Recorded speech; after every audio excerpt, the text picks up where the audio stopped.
Queria que você abrisse a Bíblia no Salmo 51. Eu vou ler a partir do versículo 1. Diz assim: tem misericórdia de mim, ó Deus, segundo a tua benignidade. Apaga as minhas transgressões, segundo a multidão das tuas misericórdias. Lava-me completamente da minha iniquidade e purifica-me do meu pecado. Porque eu conheço as minhas transgressões e o meu pecado está sempre diante de mim. Contra ti somente pequei e fiz o que é mal à tua vista, para que sejas justificado quando falares e puro quando julgares. Eis que em iniquidade fui formado e em pecado me concebeu minha mãe. Eis que amas a verdade no íntimo e no oculto me fazes conhecer a sabedoria. Purifica-me com esopo e ficarei puro. Lava-me e ficarei mais branco do que a neve. Faze-me ouvir o júbilo de alegria, para que gozem os ossos que tu quebraste. Esconde a tua face dos meus pecados e apaga todas as minhas iniquidades. Cria em mim, ó Deus, um coração puro e renova em mim um espírito reto. Não me lances fora da tua presença e não retires de mim o teu Espírito Santo. Torna a dar-me a alegria da tua salvação e sustém-me com um espírito voluntário. Então ensinarei aos transgressores os teus caminhos e os pecadores a ti se converterão. Livra-me dos crimes de sangue, ó Deus, Deus da minha salvação, e a minha língua louvará altamente a tua justiça. Abre, Senhor, os meus lábios e a minha boca entoará o teu louvor. Pois não desejas sacrifícios, senão eu os daria. Tu não te deleitas em holocaustos. Os sacrifícios para Deus são o espírito quebrantado. A um coração quebrantado e contrito não desprezarás, ó Deus. Faze o bem a Sião, segundo a tua boa vontade. Edifica os muros de Jerusalém. Então te agradarás dos sacrifícios de justiça, dos holocaustos e das ofertas queimadas. Então se oferecerão novilhos sobre o teu altar. Mais uma vez, irmãos, eu queria que você curvasse sua cabeça, fechasse os seus olhos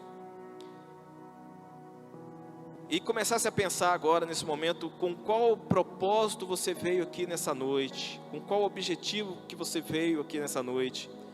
E queria que agora você procurasse centrar-se na palavra de Deus que foi lida e permitir que o Espírito Santo fale abundantemente no teu coração. Meu Deus, neste momento nós estamos aqui, ó Pai. Queremos falar a palavra que o Senhor colocou no nosso coração. E queremos que cada coração presente aqui neste local seja impactado, seja desafiado com o poder da tua palavra. Que essa semente seja plantada e possa produzir muito fruto para a honra e glória do teu nome, Senhor Jesus. Amém e amém. Pode sentar, irmãos.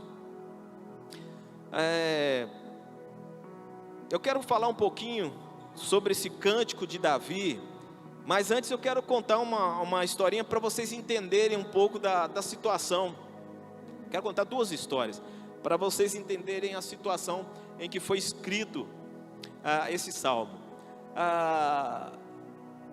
Duas crianças, dois netinhos, foram passar as férias no sítio dos seus avós, um menino e uma menina. E vocês sabem aí, né, como que são os irmãozinhos dentro de casa. Quem é pai, né, quem é mãe, sabe como eles se amam a maneira deles. E esse menino estava lá no sítio do seu avô, lá brincando no quintal, e de repente ele vê um arbusto, assim, um mato, e ele pega umas pedras e começa a jogar pedra naquele arbusto.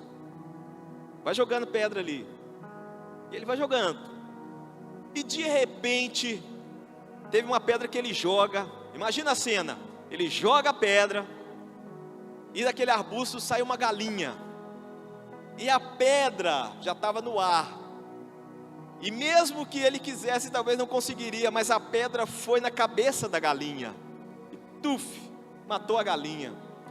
E naquele momento ele olha para um lado e olha para o outro, igual a história de Moisés, né? Ele olha para um lado e olha para o outro, não tem nenhuma testemunha, vai lá e pensa assim: nossa, meus avós vão ficar muito bravos comigo. No meu primeiro dia de férias aqui, eu já matei uma galinha, eles vão me mandar de volta para casa. E ele vai lá, cava um buraco e enterra o corpo da galinha ali. Só por aí vocês já veem 2 crimes, né? Homicídio doloso e ocultação de cadáver. Ele vai lá e enterra a galinha. Enterra a galinha. Na hora do almoço, almoçaram, beleza. Na hora que terminou o almoço, a avó fala assim: olha só, em cada refeição, um de vocês vai lavar a louça, logo após cada uma dessas refeições. E nós vamos começar com você, fulana, falou para a menina. Aí a menina olhou para o irmão e falou assim: não, ele vai lavar a louça para mim, que ele quer lavar a louça. Ele falou assim: não, mas a avó falou que é para você lavar a louça. Aí ela cochicha no ouvido dele assim: eu vi que você matou a galinha. Você quer que eu conte para ela? Aí o menino: tá bom, vó, eu resolvi, eu vou lavar a louça. Foi lá e lavou a louça. Na janta, após a janta, a história se repete. A avó fala assim: como fulano lavou a louça de manhã, no almoço, cicrana, você vai lavar a louça agora. Ela falou: não, ele gosta de lavar a louça, ele vai lavar no meu lugar. E olhava para ele, ó, fazendo assim, né? Eu vou lavar essa louça. Depois ele procura a irmãzinha e fala assim: até quando vai ficar isso? Eu falei assim: olha, você quer que eu conte pro vovô e pra vovó que você matou a galinha e que você enterrou ela no quintal? Eu vou lá mostrar. Se você quiser, é só parar de lavar a louça, é só parar de fazer o que eu mandar. Quer dizer, ela estava com o irmão na mão. E aquela culpa, aquela consciência pesada, e aquele menino lavando louça, uma refeição após a outra. Aí teve um momento que ele fala assim, ele sai chorando e procura a avó dele e fala assim: ô vó, o negócio é o seguinte, não fiz de propósito, mas aconteceu, eu estava jogando a pedra e tinha uma galinha atrás do mato, eu não vi a galinha e a pedra acertou a galinha, e eu fiquei com medo da senhora ficar chateada comigo e me mandar embora de volta para casa, ficar brava comigo. Eu enterrei a galinha e eu não estou aguentando mais, eu fiz escondido, só pode me castigar. E a fulana está fazendo eu lavar a louça porque ela está me chantageando. E pronto, e a senhora faz o que a senhora quiser. Aí a avó fala assim: eu já sabia que você tinha matado a galinha. Eu já sabia. Eu queria saber, eu queria ver quanto tempo você ia ser refém da fulana. Eu queria ver até onde você ia levar essa história. Irmãos, esse salmo de Davi, ele foi escrito numa situação parecida com essa, numa situação de alguém que estava sofrendo de culpa. Esse salmo, ele é um cântico de alguém que está arrependido do que ele havia feito. A história de Davi, eu acho que a maioria conhece, né? Eu nem li aqui, mas lá no livro de Samuel, começa falando que no tempo que os reis saíam para guerrear, Davi ficou no seu palácio e ele mandou Joabe, o seu comandante, guerrear no seu lugar. E dali do seu palácio, ele viu lá, em cima da laje, tomando banho, Batseba, né? Essa coisa da garota da laje já é antiga, não é das favelas do Rio de Janeiro, não, já é antiga essa história. Estava lá tomando banho, nua, e ele ficou doido com ela e chama ela para casa, para o palácio dele, e comete um pecado com ela. Daqui a pouco chega a conversa para ele: olha, Batseba está grávida. E Batseba era casada, e o marido dela era um soldado que estava guerreando. E agora Davi tenta, fala: pronto, o meu reino está ameaçado por causa disso. Então ele chama Urias, que é o marido de Batseba, e tenta bolar um plano para que essa responsabilidade não caia nos ombros dele. E quando Urias chega lá e fala assim: vou te dar um dia de folga, vai para sua casa, descansa, vai encontrar com a sua mulher. Mas Urias, ele era um soldado muito leal. Ele falava assim: rei, de maneira nenhuma. O meu comandante Joabe está lá no campo de batalha, e eu vou ficar em casa numa boa, descansando, enquanto os meus amigos soldados estão guerreando. Não vou. E o rei fala assim: então fica aqui, vai em casa essa noite, e amanhã você vai para a batalha. Mas Urias não foi embora.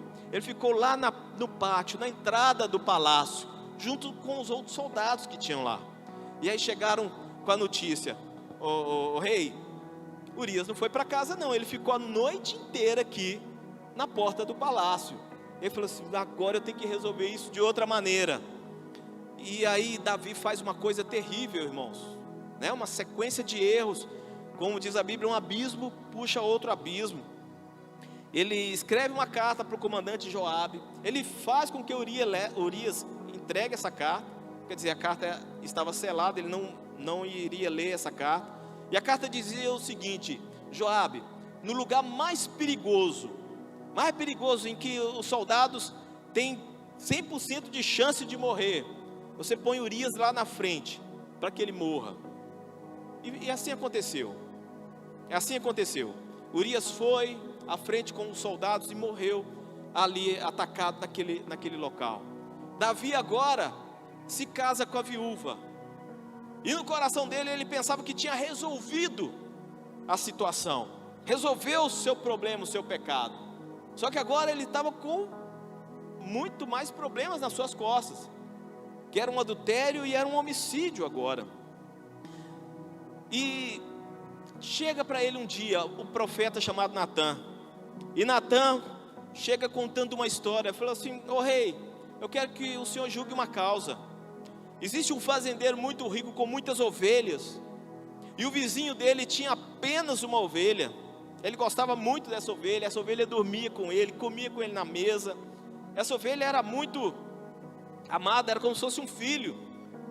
Mas aí chegou uma visita nesse fazendeiro rico, e ao invés dele pegar das suas muitas ovelhas para preparar uma refeição, ele vai lá e pega à força a ovelha do seu vizinho para preparar a refeição para a sua visita.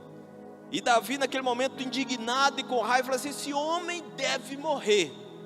E o profeta Natã fala assim: você é esse homem.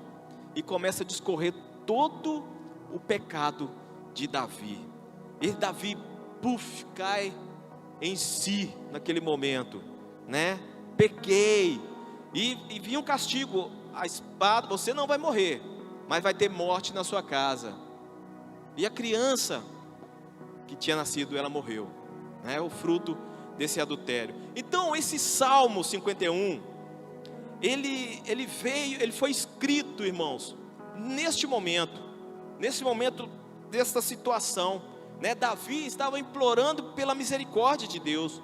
Ele reconhecia os seus pecados hediondos, e ele reconhecia que ele precisava de perdão de Deus.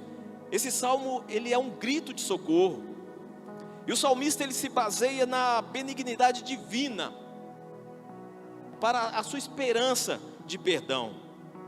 No versículo 8, o salmista fala que ficou doente por causa dos seus pecados. E no Salmo 32, Davi registra como ele se sentiu durante todo esse tempo, enquanto ele estava tentando encobrir o seu pecado. Ele disse assim, Salmo 32, versículo 3: enquanto guardei silêncio, consumiram-se os meus ossos pelo meu bramido durante o dia todo. Durante um ano, Davi tentou viver com a consciência pesada, chegando assim à beira da morte. Isso está no versículo 14. Então ele queria naturalmente ser libertado da doença. Ele queria se sentir libertado do peso da culpa. Mas a sua preocupação central era livrar-se do peso do pecado. E para isso ele precisava confessar e abandonar os seus erros. Ao contrário de outros autores dos Salmos, Davi não colocava a culpa nos seus inimigos. Ele era o seu próprio e pior inimigo. Ele precisava se libertar dos resultados negativos dos seus próprios atos. O pecado, irmãos, ele faz separação entre o homem e Deus. E Davi, nesse salmo, ele clama pela misericórdia de Deus. E como ele revela no salmo, no versículo 17, a um coração quebrantado e contrito, não desprezarás, ó Deus. Glória a Deus, aleluia. Muitas pessoas, para fugir da culpa, elas usam de desculpas para aliviar a mente que está com um peso na consciência. Vocês conhecem aquela frase famosa, né? Ah, se arrependimento matasse. Você já se arrependeu de algo que você tenha feito? Você já se arrependeu de algo que não deveria ter falado? Quantas vezes você é atacado por lembranças do passado e diz assim: ah, se eu pudesse voltar atrás. Esse é um problema que afeta todos nós, porque nós somos pecadores. O apóstolo Paulo, ele escreveu em Romanos capítulo 7, versículo 18 e 19: eu sei que nada de bom habita em mim, isso é, em minha carne, porque eu tenho desejo de fazer o que é bom, mas não consigo realizá-lo. Pois o que eu faço não é o bem que desejo, mas o mal que não quero fazer, esse eu continuo fazendo. Nós brigamos conosco mesmo. 1 João capítulo 1, versículo 10, o apóstolo diz nessa carta: se dissermos que não pecamos, mentimos, e a palavra não está em nós. O sentimento de culpa, ela é terrível. A culpa, ela esmaga o coração do pecador. E qual que é a cura para a culpa? É importante a gente notar que não é somente nesse salmo, mas também nos outros, que nós vamos ver que os salmistas, eles rasgam o seu coração diante de Deus. Os salmos eram as canções escritas para que todo Israel cantasse. Era como se fosse o nosso CD hoje, o nosso cenário, E nesses salmos eles expõem as suas culpas, eles expõem as suas decepções, eles expõem até mesmo as suas raivas, aquilo que eles estavam sentindo. Quem nunca leu um salmo assustado como aquele em que o salmista dizia assim: nós sofremos muito na Babilônia, estávamos escravos, eles queriam que a gente cantasse. Como que a gente vai cantar longe da nossa terra? Quem dera se alguém pegasse com os filhos dos nossos inimigos e jogasse contra eles contra as pedras. Olha que coisa horrorosa. Mas assim, eles rasgavam o coração e eles colocavam para fora o que eles estavam sentindo. E a culpa, ela esmaga o coração. Ela esmaga o coração. E o primeiro passo para isso é confissão, é abrir o coração. Muitas pessoas, para fugir da culpa, elas usam de desculpa para não assumir os seus erros. Mas é importante que Davi, ele não transferia a culpa para ninguém. Ele dizia assim: contra ti, somente contra ti pequei. Então quando o profeta Natan procurou Davi para chamar a atenção dele, ele não ficou dizendo assim: ah, profeta, a culpa é de Batseba. Quem mandou ela ficar peladona lá na laje, tomando banho? Sabe como é que é, né? Sou homem, eu sou fraco. Ele não ficou falando isso. Ou ficou falando assim: profeta, a culpa é de Urias. Ficava muito tempo longe de casa, viajando, e não dava assistência para Dona Maria. Ele não falava esse tipo de coisa, Ele reconheceu que ele fez algo terrível. Ele reconheceu que fez algo horroroso diante de Deus, e que precisava de um renovo. Ele precisava de uma transformação de dentro para fora. Davi reconhece que o seu problema não era a nudez de Batseba, não era a lealdade ou a teimosia de Urias. O problema estava dentro dele mesmo, dentro dele. O mundo hoje procura ensinar as pessoas a fugirem dos seus problemas. Vai se divertir, que a vida é curta. Faça o que você quiser, seja alegre, não esquenta a cabeça com nada. Como dizia o Zeca Pagodinho: deixa a vida me levar. E nessa vibe de diversão, de viver a vida do meu jeito, da minha maneira, as pessoas acabam fugindo da presença de Deus e vivendo uma vida sem culpa, uma vida de pecado e sem culpa. Tem gente que às vezes fala assim: eu saí da igreja por causa do pastor. Mas não, Não é o pastor que é culpado, é você que é insubmisso, você que é impastoreável, Ai, desanimei da igreja por causa do irmão fulano, que ele é muito difícil. Eu desanimei da igreja por causa da irmã cicrana, é difícil de mexer com ela. Eu desanimei da igreja por causa da irmã beltrana. Não, meu irmão, é você que não quer saber de gente. Vocês estão entendendo o que eu quero dizer? Não é o mundo ao meu redor, mas é o mundo dentro de mim que muitas vezes está corrompido e que precisa do renovo de Deus a cada manhã que eu levanto. Aleluia. Não são as pessoas que me provocam e eu saio fazendo barraco, é o meu coração que já gosta de uma guerra. É ou não é? Não é o dízimo que não está no Novo Testamento, é eu que sou pão duro mesmo para com a obra de Deus. Então, irmãos, o desafio é assim: quer ser curado da culpa? Não fuja dela, não arranje desculpas. O melhor tratamento para a culpa é não fugir, mas sim enfrentar.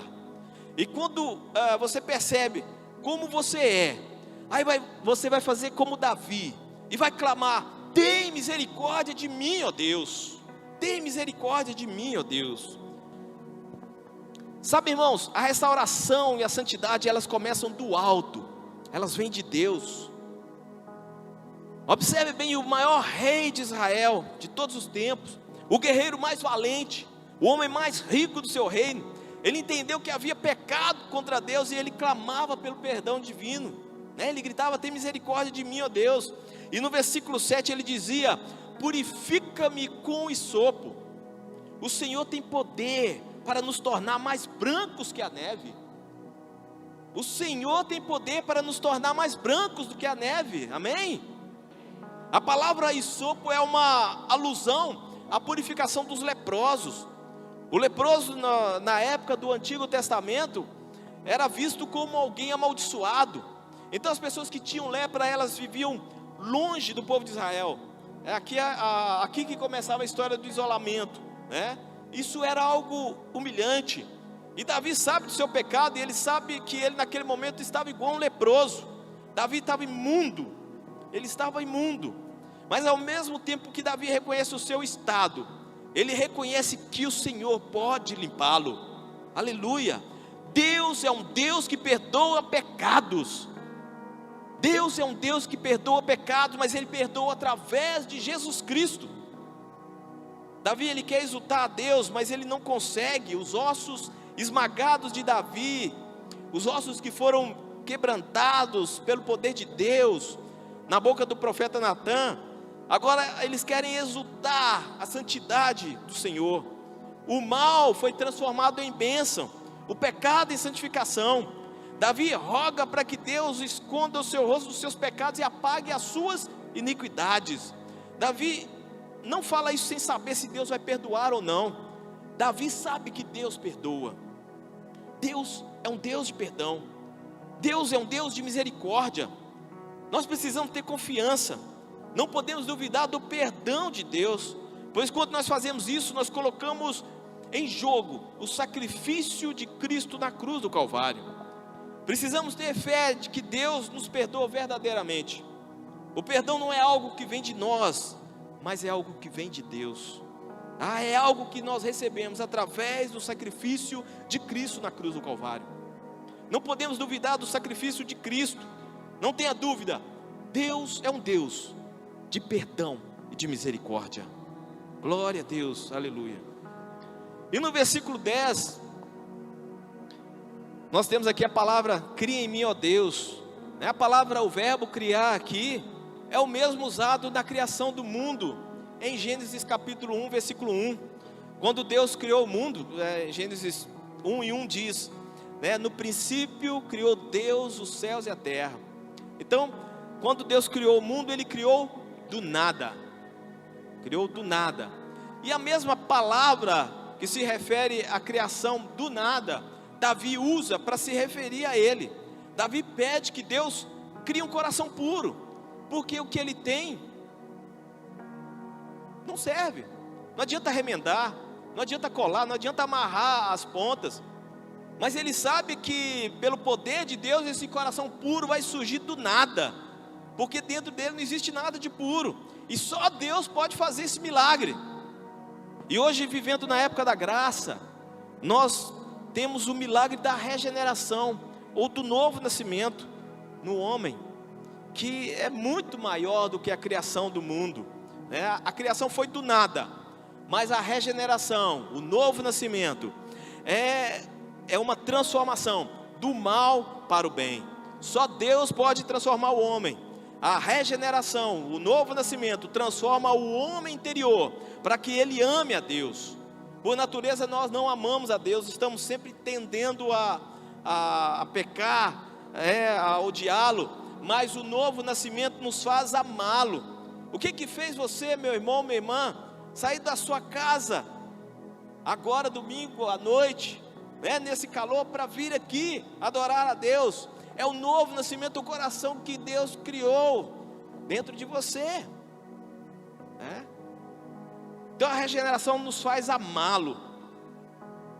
Em 2 Coríntios capítulo 5, versículo 17, está escrito assim: se alguém está em Cristo, é nova criatura, as coisas antigas já passaram, eis que se fizeram novas. A maioria das pessoas às vezes quer perdão em cima de um coração velho, com velhas lembranças, com velhos hábitos, com velhas manias, velhas práticas. Mas Davi não. Davi, ele quer começar do zero. E renova dentro de mim um espírito inabalável. É um espírito constante e reto. O homem, ele desviou-se no seu pecado. Ele se tornou instável, se tornou frívolo. Facilmente ele se deixava arrastar pelo caminho errado. Mas Davi queria, portanto, que os propósitos e as tendências de Deus fossem refeitos. Ele deseja ser um homem leal, que não vacila mais diante de Deus. Davi não quer sair da presença do Senhor, e isso é muito bom para ele. Muito bom para ele. Diz assim: não me repulses da tua presença. Davi pede para que Deus não retire o Espírito Santo da sua presença. É prazeroso para Davi estar na presença do Senhor. Por isso ele roga para que Deus não retire. O Espírito Santo é a unção que Davi tinha recebido para ser o rei de Israel. Então ele não quer ser igual a Saul, o rei Saul. Ele não quer ser destituído do trono. Davi quer liderar o povo com eficiência. Então ele roga para que Deus não tire do trono. Irmãos, a pergunta que eu faço essa noite é assim: nós temos prazer na presença do Senhor como Davi tinha? O prazer dele era tão grande que ele pediu para que Deus não retirasse essa alegria, a alegria de estar na presença do Senhor. Ele diz assim: restitui-me a alegria da tua salvação. Muitas pessoas já perderam a alegria da salvação. Eu tenho enfrentado um problema na igreja que eu pastoreio, então eu vou falar de conhecimento de causa da minha situação. Na nossa igreja, graças a Deus, nós não perdemos ninguém para a Covid. Glória a Deus por isso. Nós não perdemos ninguém para a Covid.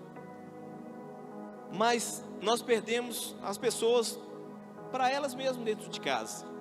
Tem muita gente que ficou em casa e nunca mais achou o caminho de volta. Nunca mais achou o caminho de volta. Achava o caminho da lotérica, do supermercado, de tudo quanto é lugar. Por fim pararam até de me cumprimentar, Quando me viam, fingiam que não me viam, Pararam de atender os meus telefonemas, Perdi muitas pessoas para elas dentro de casa, porque muitas pessoas, infelizmente, perderam a alegria da salvação. Perderam aquilo que o salmista diz assim: alegrei-me quando me disseram vamos à casa do Senhor. Alegrei-me quando me disseram vamos à casa do Senhor. Perderam essa alegria, acharam bacana ficar dentro de casa comendo pizza e assistindo culto online, pelo menos 10 minutos, porque ninguém tem paciência de assistir 1h30 de culto online, Então não souberam, não conseguiram mais voltar. E esse tem sido o nosso desafio. Sabe, irmãos, para terminar aqui, Deus pode criar um coração, um novo coração para você, Ele quer que a gente viva bem. Para quem está aqui nessa noite, se você está enfrentando um problema, Ele é a solução para o seu problema. Ele é a solução para o seu problema. Aleluia. Ele é a solução para o seu problema. É Ele que é a solução para o seu problema. Talvez você ache que não tem jeito mais. Tem tentado igual Davi, remenda daqui, remenda dali, tenta fazer de um jeito, do outro, faz igual o menininho da historinha, tenta ocultar a galinha e vai vivendo com aquele peso na consciência, mas Ele é a solução para o seu problema. E a primeira coisa que você deve aprender é não fugir do seu problema. Não fugir do seu problema é reconhecer que é limitado, quero dizer, né? Se fez algo de errado, é necessário arrependimento, é necessário confissão, e voltar, se converter e voltar atrás, não fingir que nada não aconteceu, que isso não funciona. Nós precisamos da cura, e essa cura ela vem somente do Senhor. A culpa ela aprisiona, mas a verdade liberta. A verdade é Jesus. Ele disse: eu sou o caminho, a verdade e a vida. Na cruz Jesus carregou a nossa culpa. Várias culpas estão ali aos pés da cruz. E eu disse 1 João para vocês, e agora tem um outro versículo, né? 1 João 1:10. 1 João 1:10 diz que no início, né, que quem não peca é mentiroso. Mas 1 João, o capítulo seguinte, capítulo 2, versículo 1, diz assim: meus filhinhos, essas coisas vos escrevo para que não pequeis. E se alguém pecar, temos advogado para com o Pai, Jesus Cristo justo. Aleluia. Sabe, meus irmãos, o que acontece? O diabo chega com uma lista de acusações em cima de você, muitas vezes na sua cabeça e diante de Deus. E aí Deus fala assim: já foi pago lá na cruz do Calvário, já foi pago, e rasga isso e lança no mar do esquecimento. Então para que ficar trabalhando isso na sua mente, meu irmão, minha irmã? Para que ficar trabalhando a culpa na sua mente? Viva uma vida sadia, viva uma vida com Deus sadia, viva uma vida de santidade, viva uma vida com toda a prosperidade e propósito que Deus tem para você. Queria que você se colocasse de pé neste momento, para nós orarmos.